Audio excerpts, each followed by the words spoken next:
बच्चों, प्यारे बच्चों, गोलीय अपवर्तक सतह के बारे में चलते हैं कि यह क्या है ना। गोलीय अपवर्तक सतह एक काल्पनिक सतह होती है। कैसी सतह होती है? एक काल्पनिक सतह होती है जिसके एक तरफ सघन माध्यम और दूसरी तरफ विरल माध्यम होता है।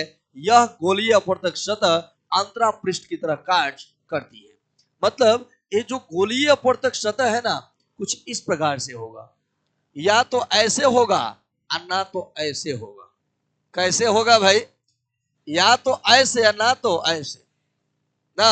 अब ऐसे वैसे मत कीजिए, इधर हम समझा रहे हैं। अरे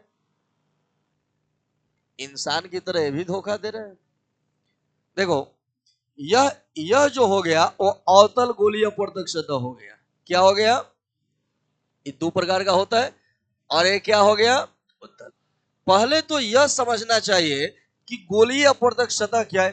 मैंने कहा जैसे गोलीय अपवर्तक सतह है तो गोलीय माने जो गोलीय दर्पण की तरह होगा, गोल होगा, वह गोलीय अपवर्तक है। बात समझ है ना। और यह एक प्रकार का काल्पनिक सतह माना जाता है, काल्पनिक सतह। और माना यह भी जाता है कि इसके एक तरफ, जैसे एक तरफ सघन है और दूसरी तरफ क्या है? विरल है।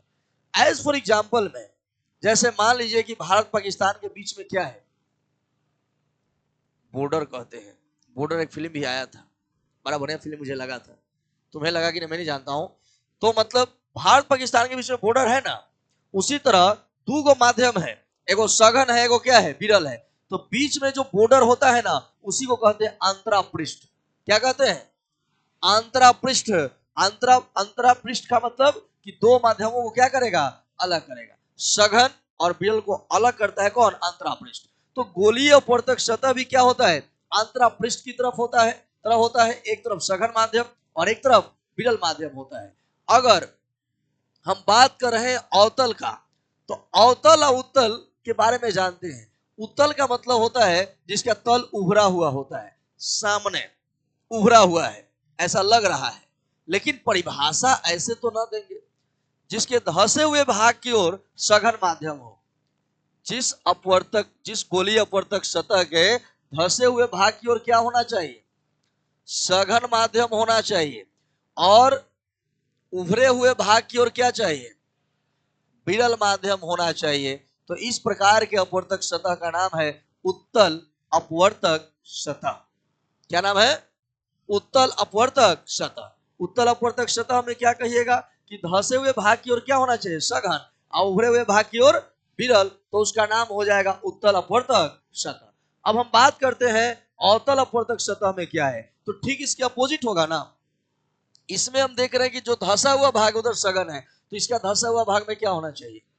विरल होना चाहिए, विरल माध्यम होना चाहिए ना। और इस तरफ क्या होना चाहिए? सघन माध्यम होना चाहिए।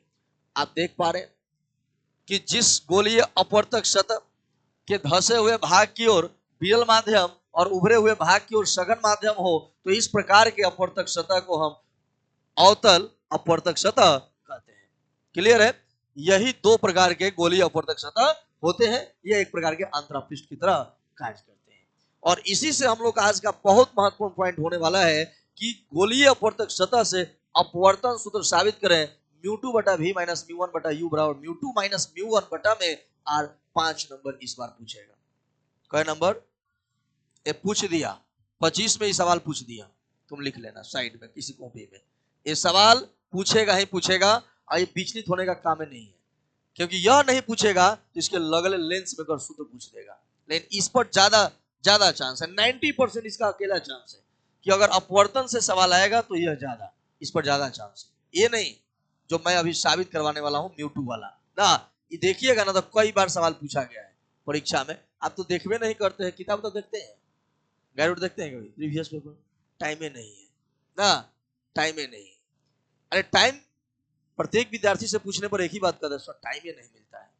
अरे आप सोचिए ना कि इसी टाइम में कोई अंबानी बन जाता है, इसी टाइम में कोई रोड पर आ जाता है, नहीं आ जाता है। टाइम का महत्व जो भी पहचानेगा वो ऊंचाई तक जाएगा, और टाइम का महत्व जो छोड़ देगा वह उस गहराई में जाएगा कि फिर वहां से उठना भी मुश्किल हो जाएगा। इसलिए be careful and respect your time. Thank you. लिखिए। लिखिए, गोलीय अपवर्तक सदा।